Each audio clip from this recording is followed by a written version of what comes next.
우리가 지난 시간에 요한복음 3장 16절에 나타난 예수 그리스도를 믿는다는 말, 이미 설명을 드렸지만 다시 한번 반복합니다.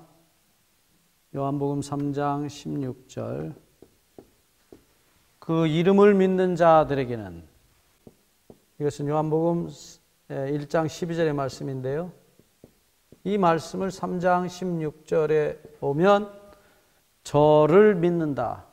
저를, 이름이라는 말을 빼고요, 저를 믿는 자마다 라고 말하는데 똑같은 동사구입니다. 믿는다는 말을 믿는다는 말은 헬라어로 에이스 피스티오입니다. 다시 말하면 believe into입니다. commit into, 속으로 들어가서 맡긴다. 피스티오, 맡긴다는 뜻입니다. 이 사건을 조금 더 구체적으로 살펴보면 로마서 6장 3절과 4절에 무릇 그리스도 예수와 합하여 침례를 받은 우리는, 여기 합하여, 예수님과 합하여 침례받는다는 이 동사구는 헬라어로 똑같습니다. 에이스, 속으로 들어간단 말입니다. 인투예요. 속으로 들어가 침례를 받는다. 밥티조라는 동사입니다. 밥티조. 똑같이 들어가, 속으로 들어가서 장사된다. 수장을 가리킵니다. 물에 완전히 장사되는, 배가 침몰한다 할 때 밥티조라는 동사를 써요. 그래서 물 속에 들어가는 것이 기독교 예식의 본래 예식이에요. 속으로 들어가서 똑같이 에이스입니다. 아까는 피스티오 에이스인데 이번에는 밥티조 에이스. 이 거듭나는, 다시 태어나는 과정을 설명할 때에 똑같은 에이스라는 전치사가 사용되었어요. 그러니까 지금 여기 분명히 로마서 6장 3절에는 그리스도와 합하여, 그리스도 속으로 들어가서 침례를 받는다. 죽고 장사된다. 이 침례 사건의 모형인 홍해 사건을 보면 역시 이 사건에 대한 설명을 잘 알 수 있는 장면이 나와요. 홍해 사건은 고린도전서 10장 1절 2절에 말씀하기를 이스라엘 백성들이 과거에 홍해를 통과해서 가나안 땅으로 나갔다. 들어갈 때, 홍해에 들어갈 때는 애굽 옛날 주인에게 쫓기던 노예들이었어요. 이스라엘이 노예들이었습니다. 이 노예가 자기를 쫓아오는 애굽의 군대들을 다 물속에 장사 지내고 밖으로 나올 때는 영원한 자유인으로 나옵니다. 더 이상 쫓아올 애굽의 군대가 없습니다. 다 수장된 것입니다. 여기서 이 홍해에 들어간, 물속에 들어가서 바닷물을 통과하면서 그들이 자유인이 되어 나오는 것처럼 예수님과 합하여, 다시 말하면 예수님 속으로 들어가서 침례를 받는, 홍해를 통과하는, 홍해 속으로 들어간 노예들이 밖으로 나올 땐 자유인이 되어 나왔다는 겁니다. 이 홍해는 붉은 바다, 본래 이름은 붉은 바다가 아닙니다. 신약 성경에 와서 비로소 홍해라는 말로 쓰입니다. 구약에는 홍해란 말 자체가 없습니다. 이 홍해 사건을 신약 성경의 기자들이 예언적 안목으로 바라보면서 썼어요. 그게 뭐냐? 이 홍해 바다가 갈라진 것처럼 예수님의 몸이 갈라지면서 살이 찢기고 그 다음 마지막 심장이 갈라지면서 우리의 죄를 예수님이 자기 가슴 속에 다 묻으셨다. 장사 지냈다. 그래서 이 홍해는 예수님의 터진 심장을 나타내고 있어요. 곧 예수님 자신의 찢어진 모습을 나타내고 있어요. 그래서 하나님께서 우리 죄를, 애국 군대는 죄에 대한 중요한 상징이죠. 이 죄를 우리가 원하지 않았는데도 불구하고 2000년 전 예수님 가슴 속에다 묻었다는 것입니다. 이것이 이사야 53장 6절과 10절에 있는 말씀이에요. 이사야 53장 6절에 보시면 하나님께서 우리가 원하지 않았는데, 우리가 요구하지 않았는데도 불구하고 우리의 죄를 예수 그리스도에게 다 옮기시고, 그리고 끝내는 10절에 그를 상하게 하시길 원하사, 상하다는 히브리 말은 나카라는 동사입니다. 이것은 부순다는 뜻입니다. 근데 특별히 여기서 이 다카가 강조형 동사예요. 그냥 부수는 게 아니라 아주 콱 부수는 것입니다. 영어로 말하면 crush입니다. 아주 박살을 내는 것입니다. 예수님의 심장을 터뜨려서 우리의 죄와 함께 영원히 없애시는 것입니다. 그래서 마치 홍해가 갈라진 것처럼 예수님의 심장이 갈라지면서 그 예수님의 심장에 들어갔던 우리의 죄가, 하나님에 의해서 옮겨졌던 죄가 여기서 다 장사 지내진 것입니다. 애국 군대가 홍해에서 다 물속에 장사 지내진 것처럼. 그리고 다시는 애국 군대가 쫓아오지 못하는 영원한 자유인으로 홍해 밖으로 나옵니다. 다시 말하면 예수님 속에다 우리의 죄를 영원히 묻으시고 영원히 장사 지내고, 그리고 우리는 영원한 자유인으로 다시 부활하는 것입니다. 이것을 중생, 거듭남이라고 표현합니다.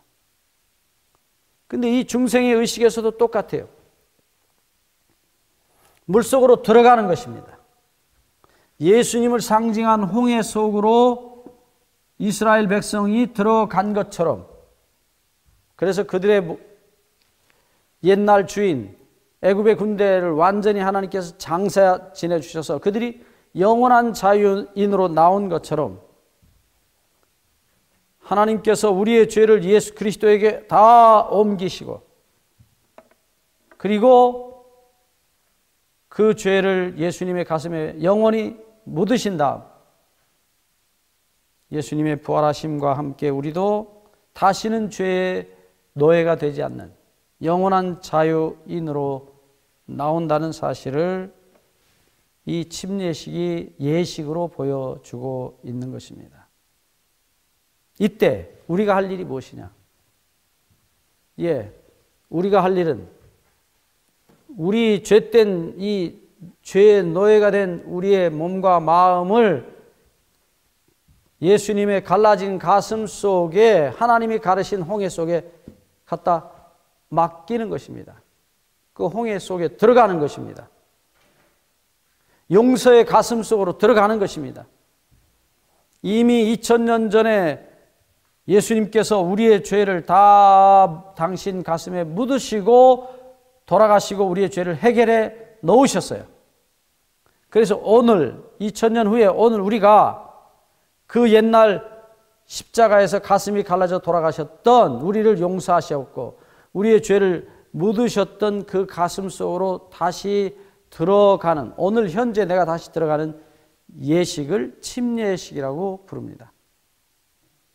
그리고 그것을 요한은 예수님 가슴 속으로 들어가서 자신을, 죄된 자기의 죄를 맡기는 이 맡김을 믿는다라고 말씀하셨어요.